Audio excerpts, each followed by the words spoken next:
दुर्योधन का भाई दुशासन महाभारत का एक प्रमुख पात्र था, जिसका नाम इतिहास में उसके कृत्य और उसके दुखद अंत के कारण दर्ज है। उसकी कहानी खासकर द्रौपदी के चीरहरण के लिए जानी जाती है, जब उसने दुर्योधन के आदेश पर द्रौपदी को कौरव सभा में घसीटकर लाया था और अपमानित किया था। यह वही क्षण था जिसने पांडवों और कौरवों के बीच युद्ध की चिंगारी भड़काई। यह उस समय हुआ जब द्रौपदी को एक दांव पर हार जाने के बाद दरबार में बुलाया गया।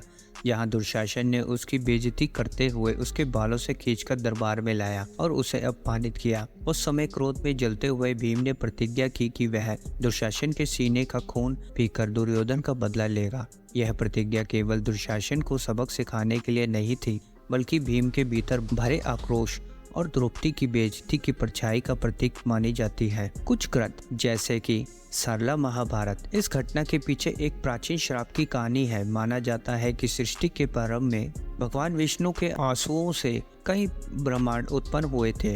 इनमें से कुछ ब्रह्मांडों ने माता सरस्वती के प्रति आकुम दृष्टिकोण अपनाया, जिससे वह क्रोधित हो गए और उन्होंने केतुका नामक एक राक्षसी को उत्पन्न किया, जिसने इन ब्राह्मणों को खा लिया। केवल एक ब्रह्मा शूद्रक बच गया और उसने विष्णु सुरक्षा की प्रार्थना की। विष्णु ने उसे एक शाप के तहत जीवित छोड़ दिया और कहा कि वह द्वापर युग में दुशासन के रूप में जन्म लेगा और उसकी क्रूरता का अंत भी उतना ही भयंकर होगा। जब कुरुक्षेत्र का युद्ध अपने चरम पर था, भीम ने दुशासन को अपने सामने पाया। अपने भीतर भरे वर्षों के अपमान और क्रोध को लेकर भीम ने दुशासन पर अत्यंत क्रूरता से प्रहार किया। उसने दुशासन के दोनों हाथों को उसकी देह से अलग कर दिया। उस बहते खून को पीते हुए अपनी प्रतिज्ञा पूरी की। ये दृश्य इतना भयंकर था कि अन्य योद्धा भी स्तंभ हो गए। इस घटना के बाद भीम के भीतर एक प्रतिशोध ही नहीं, बल्कि शूद्रक का वह प्राचीन श्राप भी पूरा हुआ। दुशासन का भयानक अंत दरअसल उसी श्राप का परिणाम था जो उसने केतुका के रूप में द्रौपदी का अपमान किया था। इस घटना से यह समझ आता है कि कैसे कर्म और श्राप का खेल जन्म जन्मांतर तक चलता है। दुशासन और द्रौपदी दोनों ही इस कर्म बंधन का हिस्सा थे। उनके कर्मों का फल उस पर प्राचीन श्राप के रूप में आया। वहीं भीम, जो उस समय एक प्रतिशोध योद्धा थे, नीति का एक माध्यम बन गए और उसने दुशासन का अंत किया।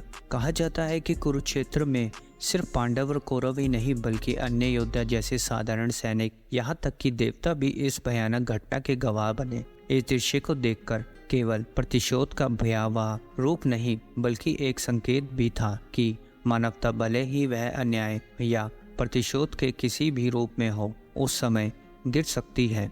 यह सवाल खड़ा करता है कि क्या ऐसे घटनाओं का साक्षी बनना और उन्हें देखना मानवता के लिए आवश्यक है? क्या मनुष्य का जीवन इतना निश्चय है कि उसे अतीत के कर्मों का प्रायश्चित करना पड़ता है, भले ही वह अतीत के कर्म या श्राप को जाने बिना? या यह कर्म का कठिन नियम है कि एक बार किए गए कर्मों का प्रभाव इस जीवन पर समझ में आए या न आए, वह किसी न किसी रूप में प्रकट होता है। कहानी के इस भाग में मानवता और क्रूरता की सीमाएं धुंधली हो जाती है। दुशासन का अंत सिर्फ उनके कर्मों का परिणाम नहीं, बल्कि एक प्राचीन श्राप का भी समापन था। लेकिन इससे भी ज्यादा यह घटना दर्शाती है कि जब मनुष्य क्रोध और प्रतिशोध के भाव में आ जाता है, तो वह अपने भीतर का मानवीय गुणों को भूलकर एक पशु जैसा आचरण कर सकता है। भीम ने प्रतिशोध में जो किया वह क्रूरता की चरम सीमा थी और उसे देखकर सभी गवाह यह समझ सकते हैं कि प्रतिशोध का अत्यधिक रूप इंसानियत को भयावह बना सकता है। यह कृत्य घोर अपमानजनक था, लेकिन इस पर विचार करने पर यह समझ आता है कि दुशासन ने यह सब अपने बड़े भाई के कहने पर किया था। एक दृष्टिकोण से वह मात्र आदेश का पालन कर रहा था। हालांकि यह कहना उचित नहीं होगा कि दुशासन का कार्य सिर्फ आज्ञा पालन था। वह अपने बड़े भाई का अंधभक्त था और द्रौपदी के अपमान में पूरी तरह से सक्रिय रहा। उसने स्वयं किसी भी प्रकार की असहमति और आपत्ति व्यक्त नहीं की और उसने पूरे मन से भाग लिया। जब द्रौपदी ने उसे बताया कि वह मासिक धर्म से है, तो उसने इसे दुर्योधन को बताने के बावजूद उसे घसीटकर सभा में लाने का काम जारी रखा। उसने द्रौपदी का अपमान करते हुए खुद भी अकरावता और अभिमान का प्रदर्शन किया, जिससे यह स्पष्ट होता है कि वह इसमें पूरी तरह से शामिल था और इसके लिए उत्तरदायी भी था। तो मित्रों, हम यह पूछना चाहेंगे कि ये न्याय था या कैसे कर्म का सिद्धांत इस कहानी में साफ झलकता है कि क्या इंसानों को ऐसी घटनाओं का गवाह बनना जरूरी है? क्या भीम का यह प्रतिशोध न्याय संगत था या क्रूरता की हद पार कर गया था?